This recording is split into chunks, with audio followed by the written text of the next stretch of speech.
Welcome back, Internet, to I Played a Thing, Super Ninja Boy, Part 3, Sonic Rose Chapters.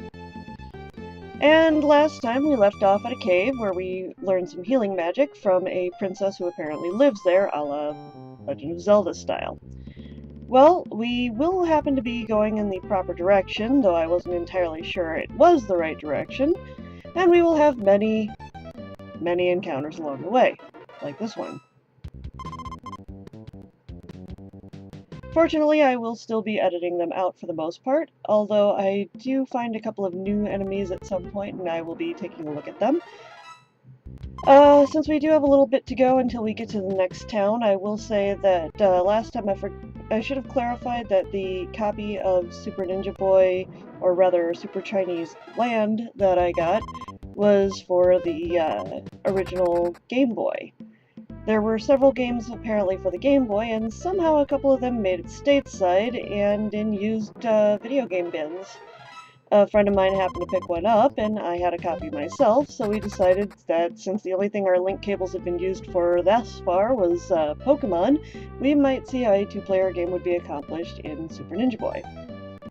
It actually went really smoothly, and as I said before, or I may have said before, you play once Little Ninja Brothers, you've pretty much played them all. This is not entirely a knock against the game, since I do like it, aside the random battles, which are really starting to grain on my nerves a little bit. But I really do like the music, I like the characters, I like the sort of fun atmosphere that it has. But as far as the menu layouts and everything like that, those are pretty much straightforward. Sweet bun is a sweet bun, meat bun is a meat bun, dragon egg is a dragon egg. And here we come upon our first cave, and this will be the route that we take to our next location of interest. It looks very much like the first cave that we went through, and, well, it pretty much is like the first cave. Nothing really complex when it comes to directions to go in. Although it does look like almost like a reservoir or something that we're going past. But hey, new enemy! Finally! We apparently have red ogres with horns on their heads, and I will play around with them a little bit to see what their attacks are, but in this case I'm just going to start picking this one up and checking it around like a bag of trash.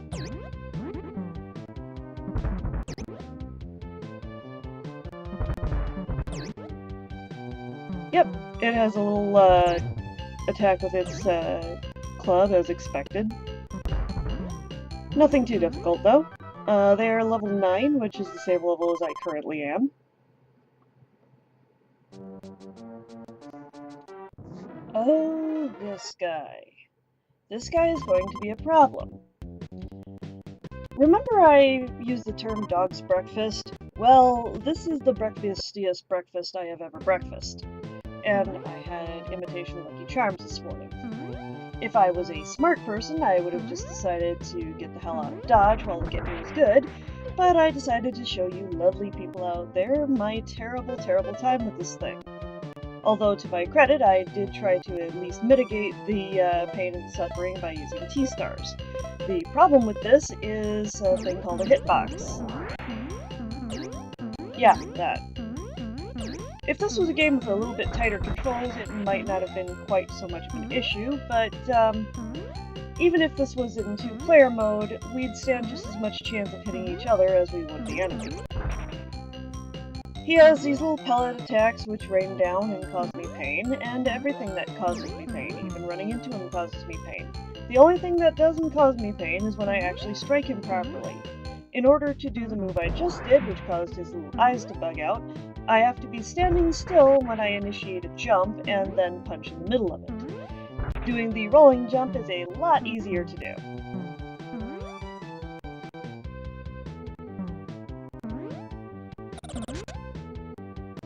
And spidering the walls doesn't really help me either. The sweet bun. I am earning hit points all over the place this episode. Nope, not gonna do it. The very precise hitboxes and the very imprecise hitboxing shall we say, is making my job much tougher than it has to be. Also, I didn't realize that you would be able to get into side-scrolling, more action platforming stages in the course of this. Now, I do believe that there's a rolling attack that will help me out later on, but for right now I'm just basic Jack. This is not going in my favor. And the fact I have to use yet another sweet bun kind of kills me inside. They're not very expensive, mind you, but it's just the principle of the thing. Invincibility! I really should have done this sooner. And 60 experience points, not at all good for that.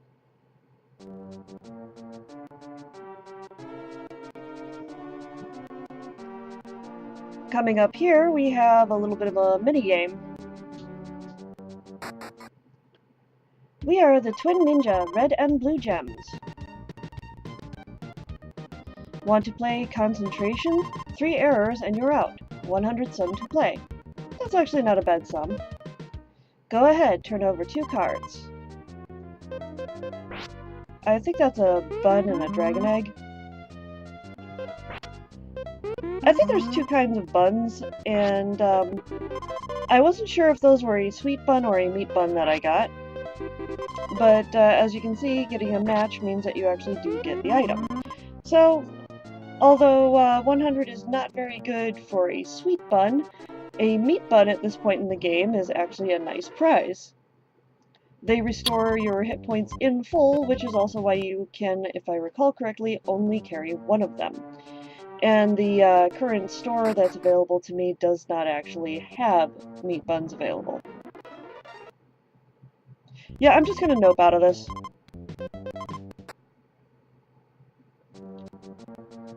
Now, the last time after I stopped playing, I did do a little bit of a play ahead, so I do know that this place is going to take me exactly where I need to go. Which is also why I don't mind going through this cave without speeding up the footage. So, this is just another kind of unremarkable cave that gets us from one point to another. So, on the subject of the Super Chinese series, it's kind of like the Mario games in that the ones for the Super Nintendo were the Super Mario Brother games, whereas the ones for the Game Boy were the Super Mario Land games. And the Super Chinese series seems to hold up that sort of thing. I'm not quite sure what the original on the NES was like as far as its official title, but I'm guessing it was it was probably just called Chinese World or something. I have explored the rest of this cave with a little bit of a play ahead, but as of right now I don't believe it nets us anything of importance, so into the hole we go. So you're here to exterminate those robbers, right? I've collected all the right information from my man, dude, my man, bro. Now that we're on the other side, we don't have much of a walk to the next village, but I'm going to drop a save state anyways, because, well, I have no reason to really backtrack, and doing it manually would require putting in passwords I have no intention of filling out right now. However, if you are watching the Let's Play and I do go into a hotel or a convenience store, you can actually use those codes to go to the same point that I'm at. In Japanese, instead of having these sort of random BS characters like little squares and triangles, though, the password is all in hiragana, which means that they've right off the bat got 46 characters to choose from. And that's if you don't count a dokuten or a tenten, which is like sort of an accent mark over that. And I do.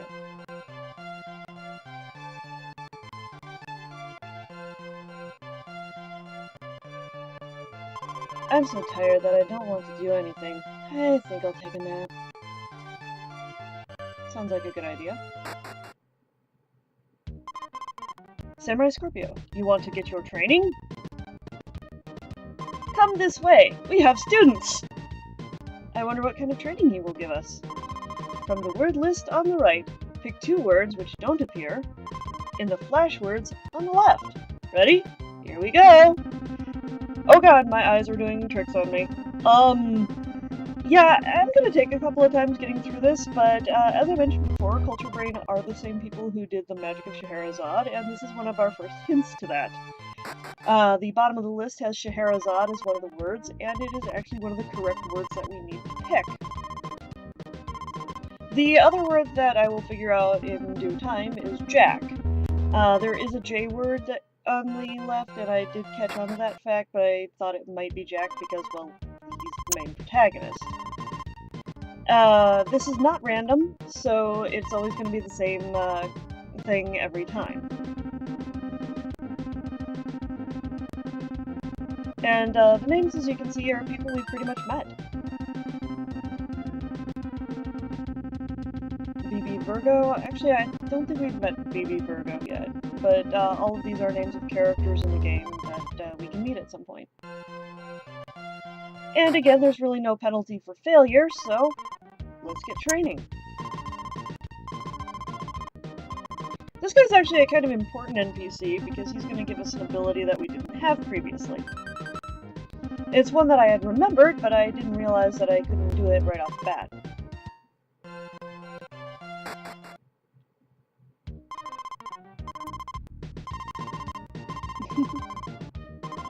I do like his little scorpion tail bun, though.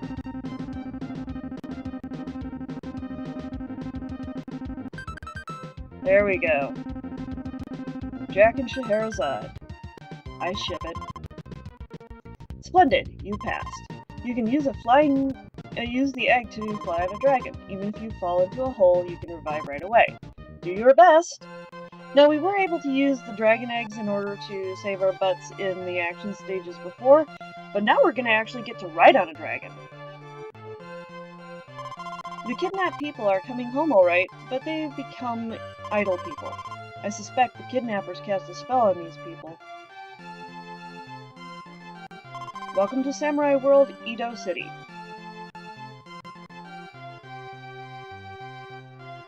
Did you say the enemy is attacking us? No, actually I didn't. I just talked to you to find out what's going on. I love being idle. Why don't you join me? Well, I'm kind of being idle. I'm just talking into a microphone right now.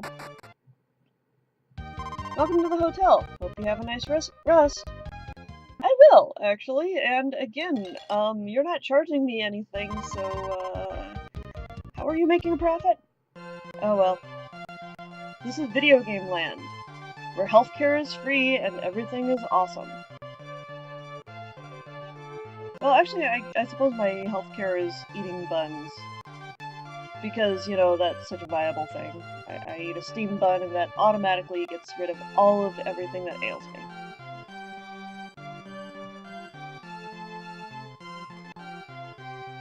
And since I did make sort of mincemeat out of the thing there, let's see what we can buy. A nice capsule! I'm not sure what the capsule does. I don't even remember what it is. Maybe it heals a status ailment, because there are some of those in the turn-based sections.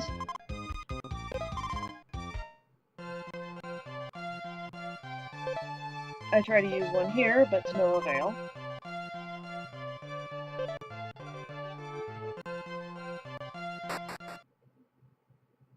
Hello, this is the convenience store. You will go to the next level if you get 110 experience points. What can I get you? Well, I'd really like to play as Ryu, but you won't let me do that. Yep, B exclamation point triangle triangle might be the kana for ha ha she or something like that. I have no idea. My dad used to be a respectable samurai, but he's an idle old man now. I've always wanted to be like my dad. I'm so sad.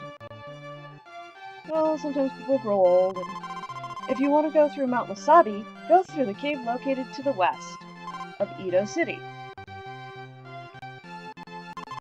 Who will defend the city if we have only women, kids, and the idlers? Good question. I'm the best swordsman in town, but I got rid of my sword. That thing's too heavy and makes me tired. I would have bought it off you, dude. If all men in the city become idle, then the enemy started charging at us. we would be in big trouble. And I just English everything, so I'm Englishing away. Ooh, palace. Welcome to Edo City. I'm King Toro. And I'm Princess Tamago! Which is an egg, by the way. Is it true that you saved Yokan from the robbers?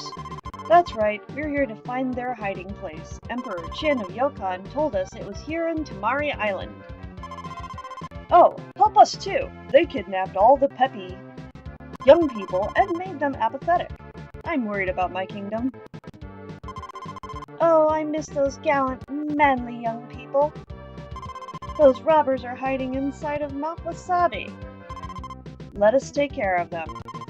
You're very brave, and I assure you of your success. After wiping out all the robbers, come back here again. I like his vote of confidence. This is an order, cute boys. Wink.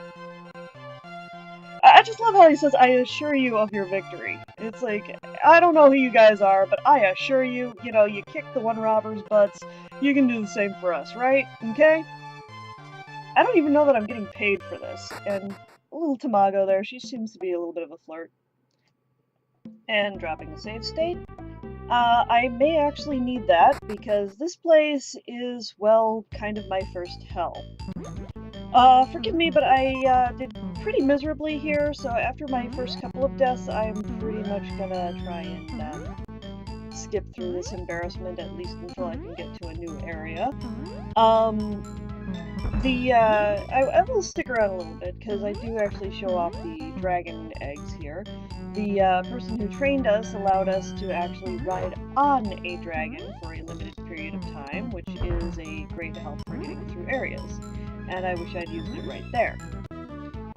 Yes, I had tried the Mario Brothers tried and true method of tweaking and grabbing onto a wall or something like that, but this isn't Mega Man X, and these controls leave something to be desired. But here, a dragon.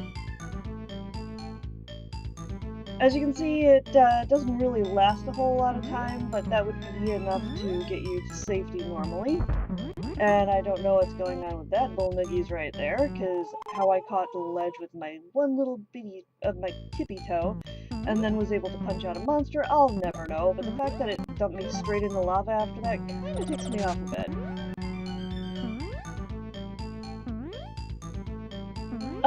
Visually I would say that this isn't too, special. You've got a basic lava effect there, which is also the same as a water effect, just a different color, and there goes my, light again. There are 15 of these dragon eggs, and I will run through all 15 of them before I make any substantial progress. And what's even worse, I actually made progress off-screen, and I was kind of a badass. I was going through this area just quick as a whip and not a single death to be had. And then, just my life. It has come to this. Well, see you on the flip side.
is much harder than it had to be.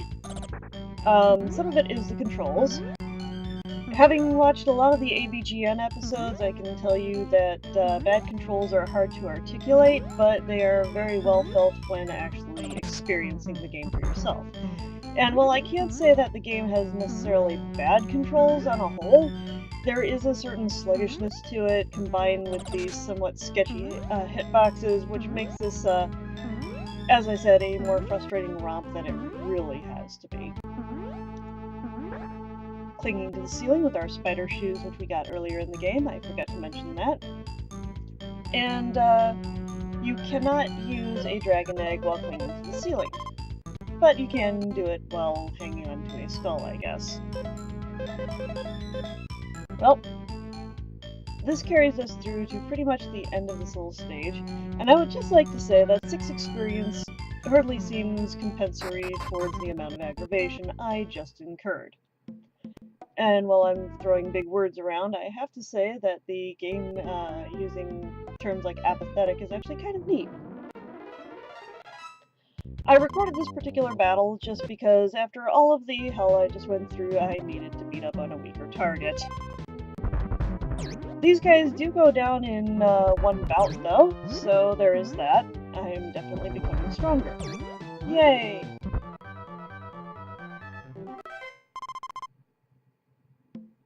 I think I will be cutting out a certain amount of this upcoming cave because I do a little bit of unnecessary backtracking, or I will do the speed up thing again, but I don't really want to do that too much.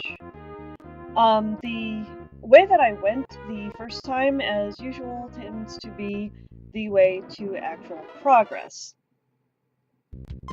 And the guys that had been a boss in the last cave are now just regular enemies running around.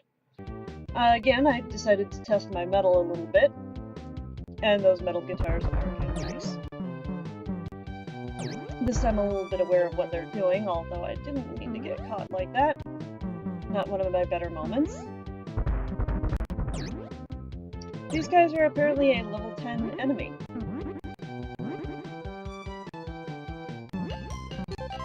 This time I know better than to get caught by them while they're on their boards. Well, mostly. Oh god, these guys are annoying. I think it's mostly the fact that they're invincible while they're doing the guitar surfing. There are other times in this place where I only have to defeat one of them, and I do take advantage of that because they're actually not that hard. It's just when you get ganged up by 2 or 3 of them that it becomes a little bit of an issue. On an animation point, I will say that I just love the bug eyes that they give some of the monsters when they get hit. It's satisfying along with that nice, sharp, like, kung fu punch. There is actually a reason for going down one of the, ladders.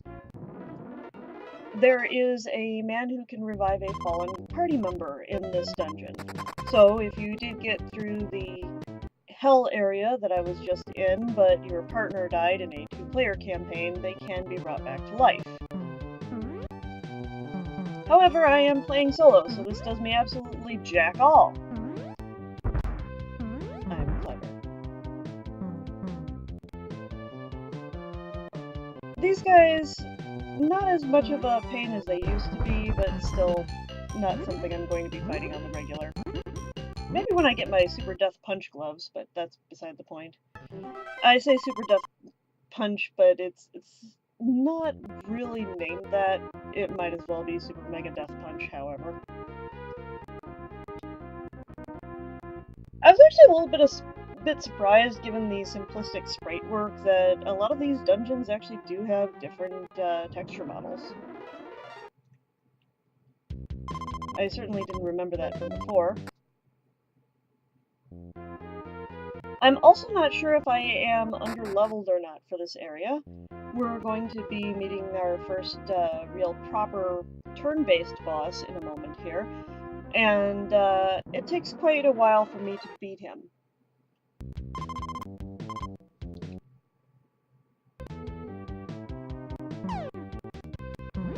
I almost never get any use out of those projectiles.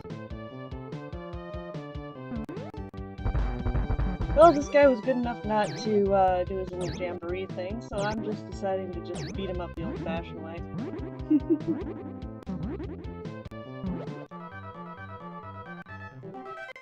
And he's good, worth some good experience. I mean, 70 for that, if you can at least pummel them into a corner. Again, that seems to be the overall strategy. And here is our first turn-based boss, Bongobongoman. Who are you boys? Kids have no business here. Drop a save state. You must be the gang boss. Bring the idle fellows back to normal. No way. You kids are going to be another victim of Bongobongoman's furious electrical sound attack and turned into idle humans. Go ahead. See if it works on us. Actually, it's gonna work pretty well. Bongobongoman appeared. Let's attack. Take my powerful thunder rock music. It has to be rock music, right? Knowing a little bit more about Japanese culture, I can actually see the thunder god in Bongobongoman in a way that I couldn't when I was like, I don't know, 12 years old maybe. And as you can see, we have gone into a full-blown turn-based combat. Fight, item, magic, run. I don't think run would actually work in this case, and I'm not actually sure it works at all during any of the turn-based fights, but it's there. Actually, it might work, but it would just reset the battle and get you out of it if you really, really need it. As you can see, nobody's doing any particularly hard amount of damage, with the maximum I think we get in this battle at 6. And as low as just 1 point if it hits at all. Like so. Sonic Drum!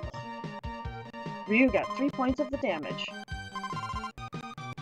And I used my Vitalizer there, mostly because I could. Apparently my max hit points is 48 at the moment. And I just noticed during this part that I had a meat bun in my inventory. I must have gotten that during the little mini-game with the red and blue gem dudes.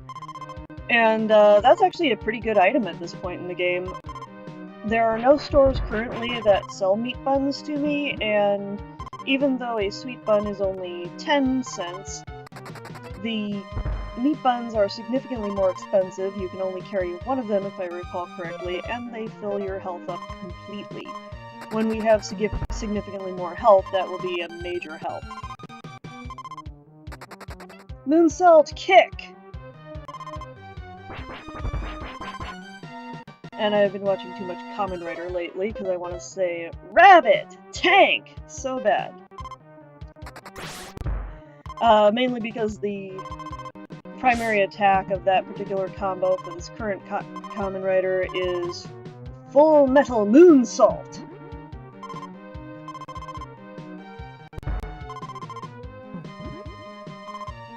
And if you notice a familiarity with some of the sound effects and visuals, it's kind of similar to the animation and sound effects that were heard in The Magic of Scheherazade.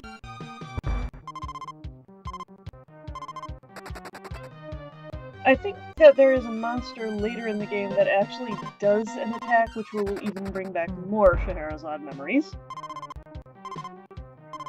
And that was not something I entirely expected with this playthrough. Even though the two games are from the same publisher, they are significantly different. At least with Magic of Scheherazade, you could see your enemies roaming about most of the time, and the only time you'd run into the turn-based combat was during the mid-roll between one screen and another.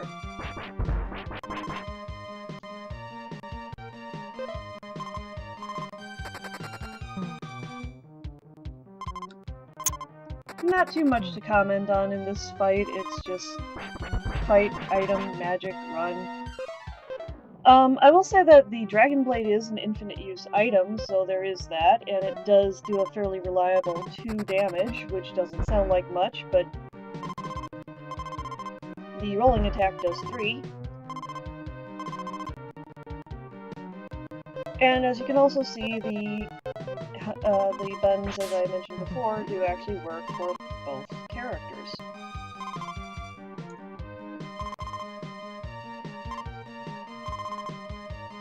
Ryu tried, but is still paralyzed.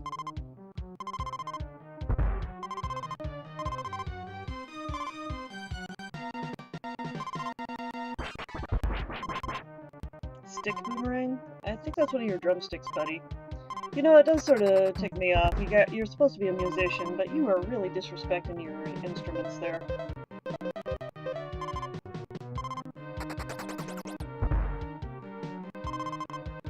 Bongobongoman took 5 points of damage.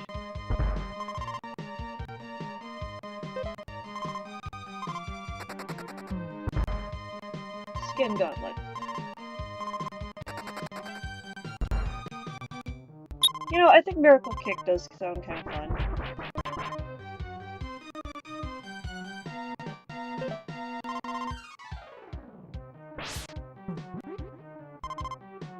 Forgive me, there's just not really much to comment on here.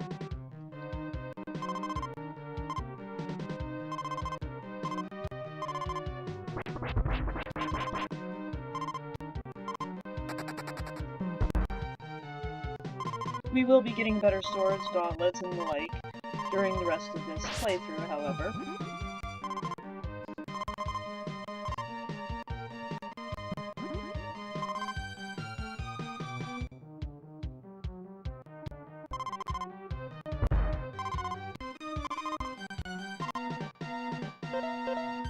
Is there an I win button? Well, there will kind of be. I've already been mentioning it, but there is actually a weapon in the game that will allow you to basically own all of your opponents in one punch, and I will certainly be seeking after that weapon later on. However, there is a weapon that is required for story purposes, and if you get that weapon before said story purposes, you will have to downgrade.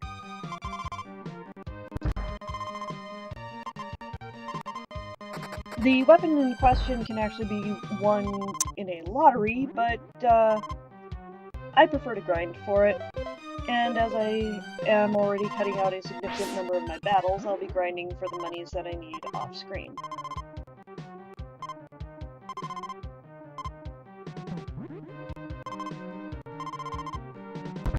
At times like this, I wish I had a paralysis charm or something like that, or that this was, in a way, a little bit more like a Final Fantasy game.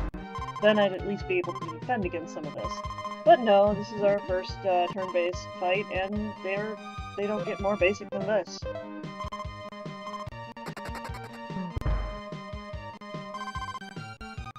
Actually, one of the things that is redeeming about it is that we at least get the neat little animations.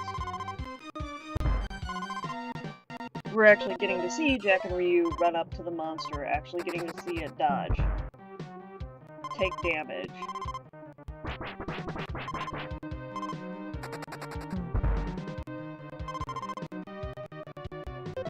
And they're the same in-game sprites that we've been seeing all along, actually. I can't recall off the top of my head if the turn-based fights in the original Little Ninja Brothers actually had the characters on the screen, or if it was just text like you'd see in one of the old Dragon Quest games.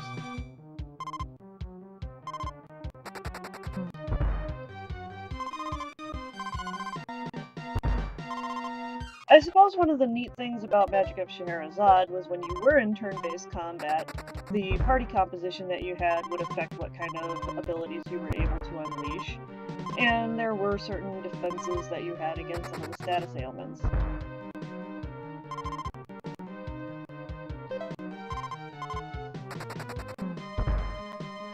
There is another game that Culture Brain did, which I have to look up the name of at some point, but it was basically Jack and Ryu's first actual outing, I would think.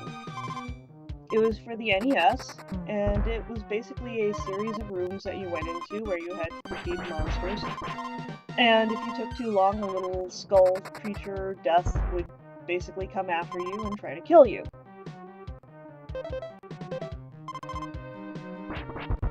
I swear it was a fun game. I was not very good at getting far, but it was a fun game. And probably the impetus behind turning this into a full-on RPG at this point. And Suddenly victory. Yes. We did it! We defeated Bongobongoman! Jack and Ryu obtained 400 experience points and 200 sen. Here's the red aura ball. Bongobongoman's gone. That magic made people apathetic. Should have worn off too. A red ball? I have a feeling there is something about the ball. Let's go ask King Toro first. Well, this episode's already going on a little bit longer than I had planned, so I think I'm gonna cut to the good parts, or rather cut to the chase. I don't know how good they are. I'll be back at the man who will bring you back to life. BRB.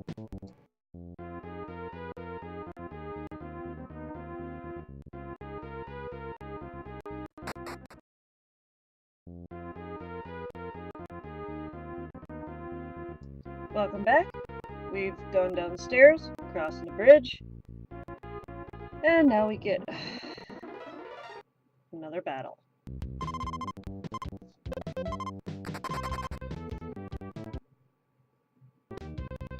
This time, I'm smart. Escape leaf. I'm entitled to have some brains once in a while. You saw me use a boo bomb back in the action stage, but this is the main purpose for them. The bluntly obvious, even more so than Zelda games, hole in the wall.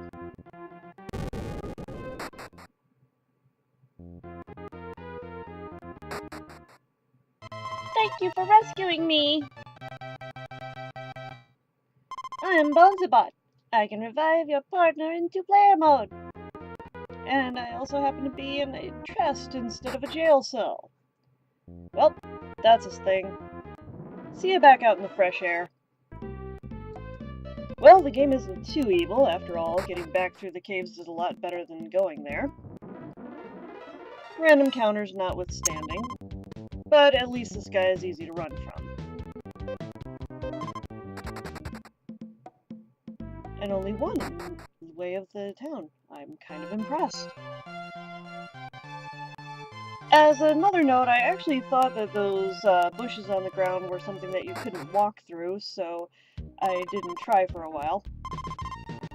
This guy will not let you back out of this, so we are left doing a word puzzle again, but we know the answers. Scheherazade for the win! Well, I suppose if I ever forgot the instructions, you'd give it to me. But yes, those look like the kind of bushes you'd pick up in a Zelda game, so I thought that you couldn't walk on them. And let's have a little rest at the inn. I didn't talk to any of the townspeople, probably because the last town we went to, the people didn't say anything different, but on the next part I think I'll go through and fix that. Say hello to everybody. I mean, it's only polite, right? In the meantime, we'll pick up a few items in the item shop and restock on what we missed out on. You can't take it anymore. Something about that just strikes me as kind of funny. It's like, you can't take the truth! Sweet buns, always a necessity. And I believe I also stocked up on a couple of the boo bombs. They're not something that I'm going to often need, but this is the kind of game that's not going to keep a door open for you forever.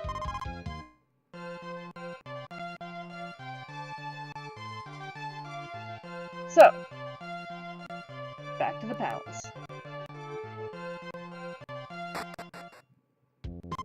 You did a good job. The people in the city are becoming more and more active again.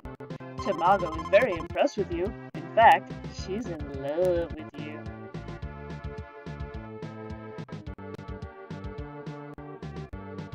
Oh, Father, don't. I'm so embarrassed. That's all right, Princess Tamago. We saw you flirting with the palace guards. By the way, are those red and yellow balls yours? Yes, they are. Why? When I traveled around in the world in my early days, I saw a ball like that in a place called Satoon, which must be the next village you go to. You need a hoverboat to go there. Here is one for you. Accept this arc to travel as a token of our gratitude. Sweet! Thank you very much, Princess Tamago. Visit my old friend Emperor Chin on the way. He might know something about Satoon. Take care! And that about does it for this episode. See y'all next time in I Played a Thing.